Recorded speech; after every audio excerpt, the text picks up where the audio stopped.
am Arshia, and today I am going to recite few verses of the Shiv Tandav Stotram,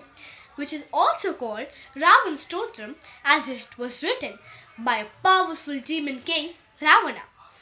Now let's start. जटाटवीगलज्वलप्रवाहपाविदस्थले गले विलम्बलम्बितं भुजङ्गतुङ्गमालिकाण्डमड्डमड्डमन्निनादवड्डमर्वयं चकारचन्द्रताण्डवं तनोतु नः शिवा शिवं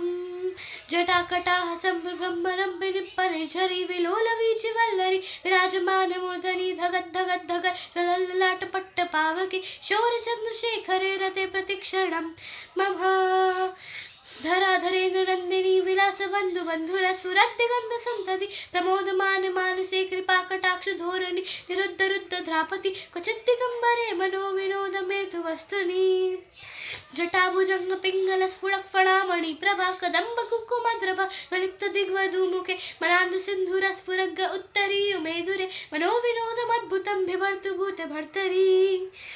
ओम नमः शिवाय सहस्रलोचने प्रभत्त शेषलेख शेखर प्रसुन्नि धूलि धोरणि उत्सांगरी पीठ भूभुजंगराज मल्ल निबद्धा जटा जुटुवके श्रियै चिरैय जयटं चकोर बंधु शेखर ललाट चटवर ज्वलं धनञ्जय हुतिकृत मन्न पंच सायकं नमन्निलिम्पनायकं सुधामयूकलेखया विराजमान शेखर महाकपालि संपदे शिरो जटालमस्तु नः. Thank you.